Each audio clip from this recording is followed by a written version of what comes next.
You're listening to WHFH 88.5 FM Flossmoor. Oh hey, I'm your host Aiden Clark and personal DJ for today's show.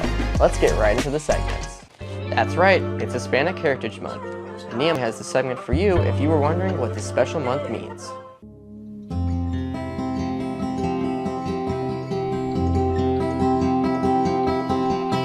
To honor Hispanic Heritage Month, I'll be giving fun facts that celebrate the rich culture, history, and amazing contributions of Hispanic and Latino communities.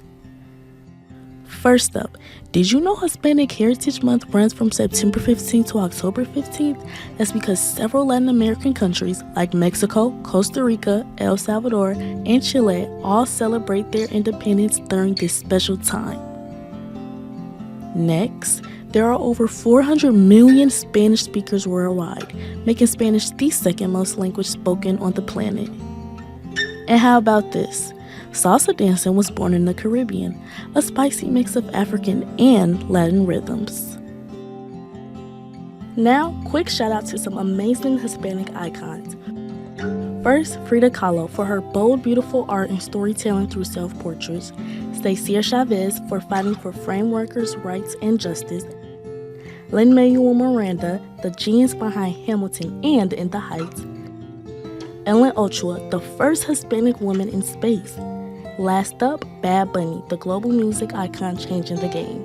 And as we all know, he's set to headline the 2026 Super Bowl halftime show. If you enjoyed these fun facts, don't miss out on even more excitement. Join us for Una Noche Cultural on Tuesday, October 14th and experience a night full of culture, music, food, and fun. We can't wait to celebrate with you. Ever want to get to know your teachers on a deeper level? Anthony Reynoso asked Mr. Chappell some questions that you'll want to hear. Hi, I'm Robert Chappell, and this is the Student Autocomplete Interview.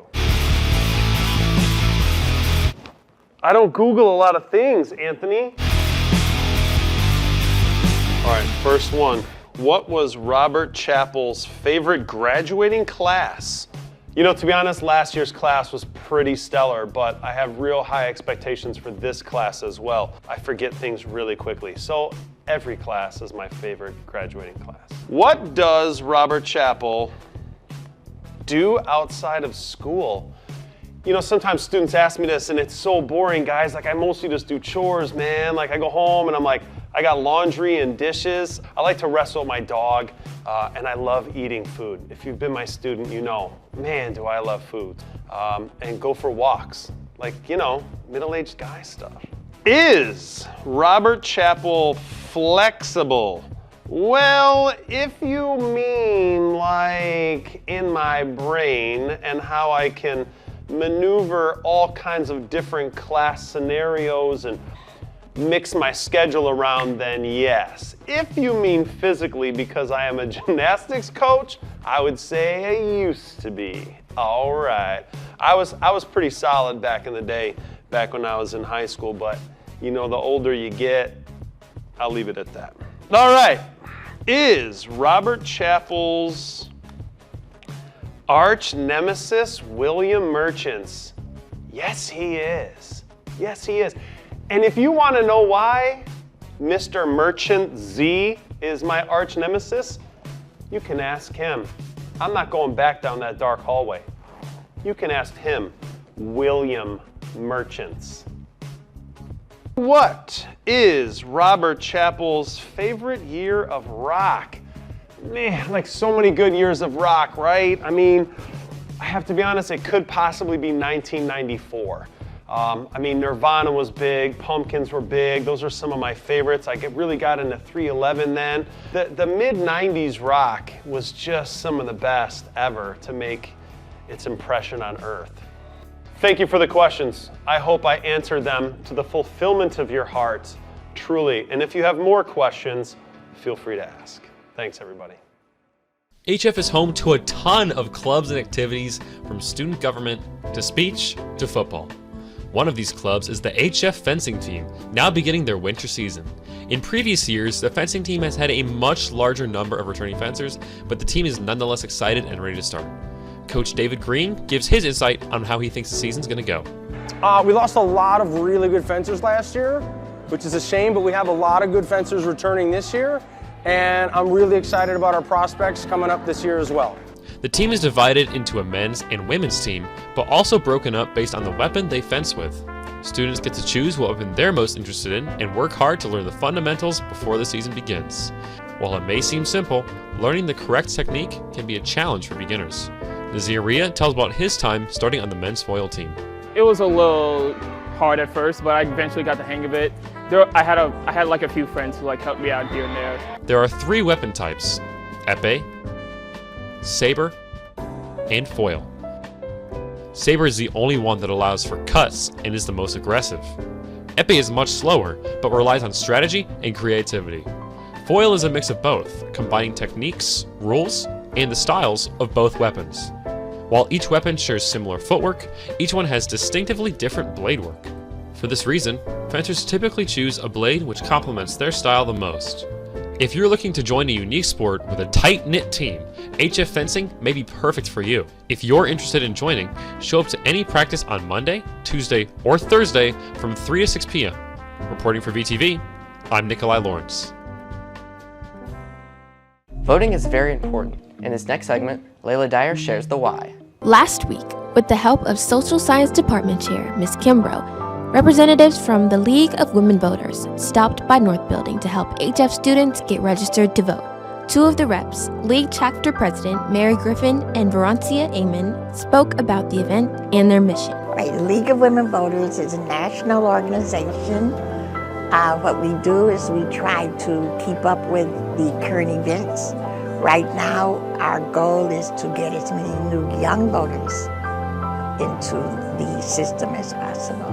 This is our 4th year in the building. So, and it's new rules. You can come in and pre-register 17-year-olds. That's a new thing this year. Many students passed by the pop-up on their way to class or came with their social science teachers. Seniors Micaiah Begay and Jaden McGinnis said the process was quick and easy. I feel like getting registered to vote really helps with electing leaders and stuff that we actually want and that has our best interests at hand. It was good. It was really fast. Surprisingly, I thought it was gonna take a long time because just in my head, that's what I thought. But it was really quick, and I don't know. I was excited because it made me feel grown. In the end, the league was proud to get 41 Vikings registered or pre-registered to vote. Griffin and Amon each shared why they are so passionate about helping teens stay informed about voting. The biggest thing young people need to know is that their voice is their vote. It's important. It's something that it's your right. It's something that you need to do to get you further in life, that someone cannot tell you, you cannot do this. Thanks to the great help from the League of Women Voters and eager students ready to prepare for their futures, the event was a success.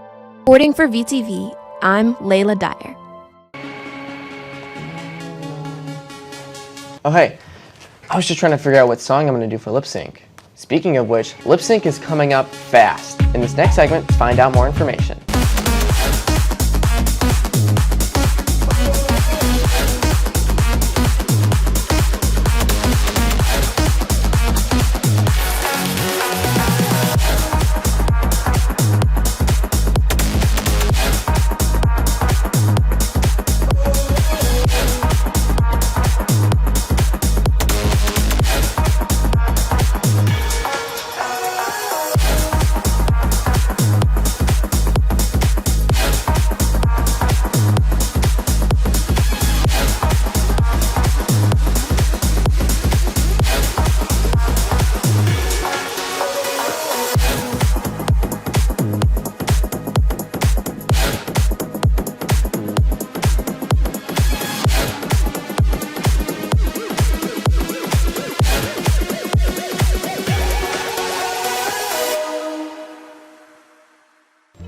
Did you know about HF Soccer Club?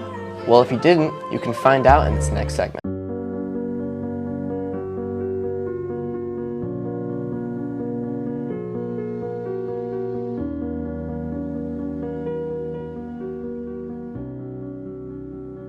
Well, as you can see, all the kids are out here having a great time. This brings community together. forms friendships for the players. The parents also can socialize with one another. Yeah, it's just a great program. Gets the kids exercise and gets them moving. So. HF Soccer Club is important for the Homewood and Flossmoor communities because it gets people out and playing. It also gets the adults out and interacting and getting to know each other. I think it's indicated by today. Look at everyone out here having a wonderful time. And the parents are out here. It's just a nice community event. Media Day is important. It gives the kids a chance to, and the parents as well, to memorialize some of the things that they've been going through all season, the memories that they've made, and they can always look back at the pictures that they purchased and just have those great memories of the season. For the kids, I think it's just a little bit more fun than a normal picture day, right? They're out here, they're being active, they're not just standing still taking pictures. It's also good exposure for them. There's so much competition for families' time and energy, and to have a media day like today that highlights the kids and this great opportunity will just bring more kids into the sport. And it's really great to bring kids into an organization that has a great history of promoting cooperation and teamwork and bringing the HF communities together to get to know each other. The kids enjoy it. They get an opportunity to show what they're all about. I play striker and center attacking midfield. I like it because you can have scoring opportunities. I play striker or right midfield because I like playing it because I just love attacking and I like doing skills. I play right back and left back, and I like it because I get to stop a lot of goals. I think it's great to have the mayors come out and support. I mean, this is their city and these are the players that are coming through the city. So having their support is big for the club. I coached 20 seasons of HF soccer. So proud to be on girls teams, on guys teams, and then also coach a travel team. It was one of the funnest moments that I had as a mom, and to be here today and to see the program thriving is just a really big joy.